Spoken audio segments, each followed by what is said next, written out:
Okay, so it is Tuesday, November 1st, 11 a.m. and I will call this City of Lacey Transportation Committee meeting to order. We have Councilmember Vasquez is absent from the meeting, and as well as Councilmember Stedman. So with that, we will just jump right into our first and only agenda item, which is the State of the Streets report being given by Brian Petrin, City of Lacey Civil Engineer. So let me share the screen.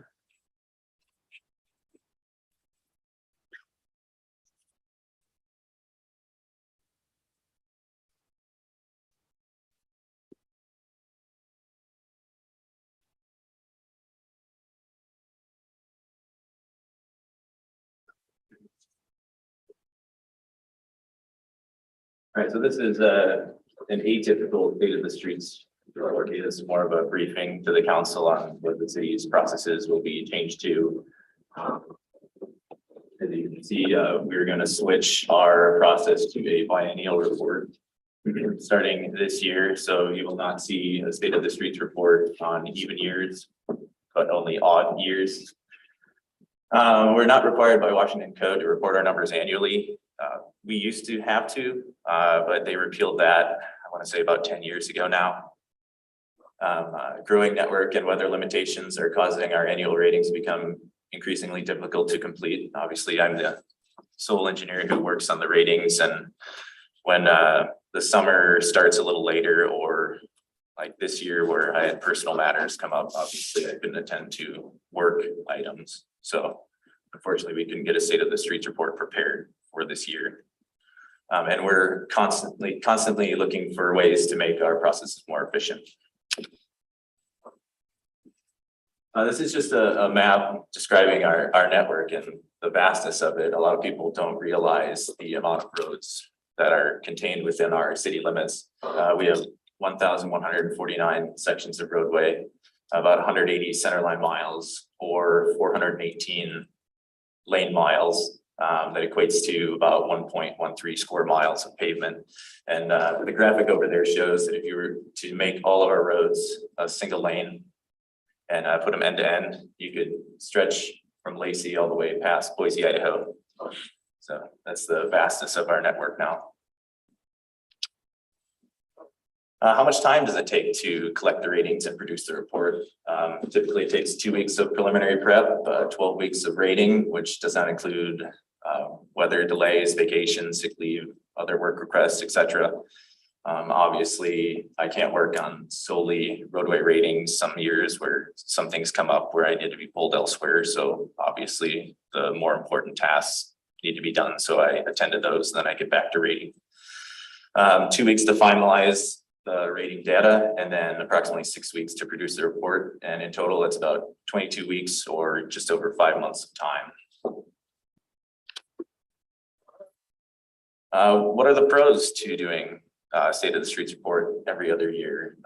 The big one would be to reduce the city costs. Obviously, if we're not spending staff time on doing a report every single year and spacing it out every 2 years, you're gonna save that staff time money. Making the switch will promote a higher ratio of time spent on valuable data analysis versus data collection.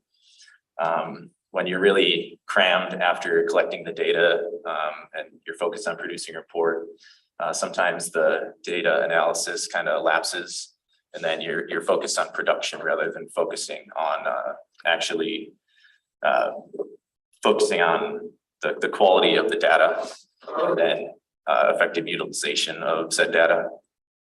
And more time to work with the data and effectively utilize information will produce a more efficient program on our end. And then ultimately, it'll free up about 2 months of time per year to work on other capital projects and produce more work for the city. Big con would be breaking the current tradition of producing a yearly report. Obviously, the State of the Streets report has been done yearly for as long as I've been here and many years before me. So it's sort of a combo breaker here, where essentially it'd just be every odd year. And in closing, typically there's minimal PCI differences between years on most streets. A lot of residential streets, you really don't see any change. Typically, the ones that do see large changes are ones that have had utility work in them. Arterials, collectors that see a lot of heavy traffic where you would see more advanced stages of distresses, and then they advance much more quickly because they're seeing that higher traffic loading. Our staff has an industry standard forecasting plan for use as your roadway funds. Obviously, we use a program called Street Saver that helps us out. Gives us an idea of the financials, gives us an idea of a rehab plan and how much money essentially we need to put towards a program to maintain certain levels of service for a network, sorry. And less time constraints on our staff would allow for more productivity elsewhere. It's the end of our presentation, so open up the floor for questions. If you have any. Record time. Will this change have any effect on our ability to apply for federal and state dollars? Shouldn't. They don't use the pavement ratings for most grants. Okay, so they just want to know we're shovel ready on some Yeah, projects. that's what they're looking for more than anything else. Okay, so we don't, if we don't have a report to show them, they're not gonna say, hey, we don't have any money to give you. It's your streets aren't bad enough for. Like I just- Super T is a good example. Brian did actually a specific run for that project when we finalized it. Okay. So we could always do that. Okay, so a project specific. Right. We do like on-demand rating of it. Okay, Or if sure. we're annexing something and we want to see what we're getting into, I'll go out and check out the roads before that, see what the conditions are. So it's not like just because we're giving the report every other year that the numbers can't be obtained. Yeah, I don't know of a whole lot of cities that do their report every year. Mhm. I guess when you get to a certain size, it becomes one of those. It's tough. Yeah. It's a lot of time. It's very time consuming. So, but on the flip side of that, let's say, for example, we needed another Brian, right? If we wanted, is that what's happening here? If we wanted to continue on the way that we're doing it now, we would need another Brian because we're becoming of that size. True. Okay. What would another Brian cost? So average cost of employee is about $76,000, not including benefits, So a little over 103. probably. Yeah. Part of the problem, Deputy Mayor, is that, as Brian mentioned, this is about a 5-month commitment for the year. So he spends the other half of the year essentially on design and engineering. So even assigning another staff member to this work specifically would have other duties for the other half of the year. Okay. And the reason I asked is because I know we're short on people, and in addition to that, we are saving money in the budget because we're 10% short. But I'm wondering, from Brian's perspective, would you need help? I mean, I wouldn't necessarily say need, but I mean, want help would be probably the better way to word it. Sure. Like if we want to do a yearly state of the streets report and keep up with the design workload from utilities, from utilizing the TBD funds that we brought in, I mean, obviously another person wouldn't hurt. Yeah. But I mean, yeah, and that's what I mean, like, aside from the report itself, so, okay. But no, I understand the decision. To what Brian's talking about too, though, so this would take half of really his available time to do that. And then you're trying to work in weather windows and, other constraints on that, individual's time if you're doing it. I will say the benefits of having this program is so you can tell the public, okay, what is the condition of the roads? It is valuable to know what that is. Plus, when we do our annual overlay program, then we could focus on the roads that are, in the worst condition or most degraded. So there is a value in that. So is this more like you can tell the public the condition of the roads before they come and tell you the condition of the roads? Well, it's something Is we that- should, in terms of, I'm trying to remember what the total asset value of our road system is. But if there is value knowing what the condition of the road is, so when we actually do repairs and maintenance, we should know that, just as. Yeah, I remember seeing the index with all the, the different road conditions broken down to specific roadways. Right. And if I remember right, I think our lowest was 81, somewhere in that ballpark, if I remember the report right. Right. Okay. I don't have any other questions. I was just wondering, as we go to this, first of all, is it going to affect our ability to continue, receiving, federal and state dollars that we heavily rely on. In addition to that, are we staffed as well as we can be? Yeah. For, What I do want to make one other point, as Brian said, your residential roadway is not going to degrade within 12 months. That would significantly change the data. So this is arguably a smarter way to do that. no, yeah, I know you run a lean and mean city.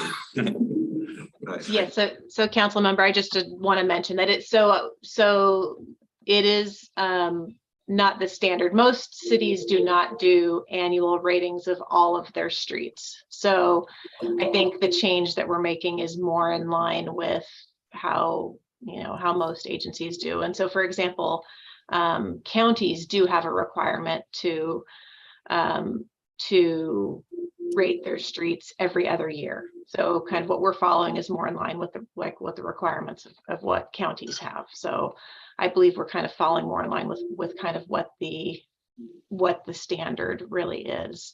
And yeah, and I get that 100%. And I know that as we grow from, a bedroom community to a medium-sized city, we're going to see changes like this more and more often. I've tried to encourage people look, we're not just a place where people go to sleep anymore. We've grown and we are continuing to grow, and you've got to put down that I want to live in Lacey because it's countryside and it's, Right. we're not dirt roads anymore. Yeah. So, Right. And we've really been kind of teetering on the edge of this for several years where, our network has continued to grow. And it's one of those things where every year it just becomes a little bit more difficult for us to get it done. And then, we hit this year, and just between workload issues and COVID staffing issues and some other things, we just couldn't quite, decide, well, what, this is the year that we need to make the change. So. If we did have to do this annually.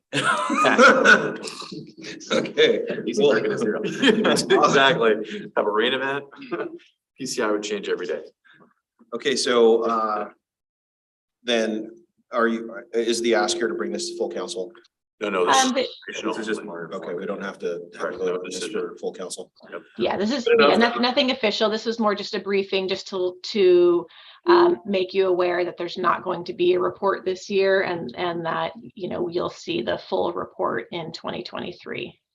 Is there typically a month that we see the report, or is it's just it gets done when it gets done, or how's that? It's later in the year typically.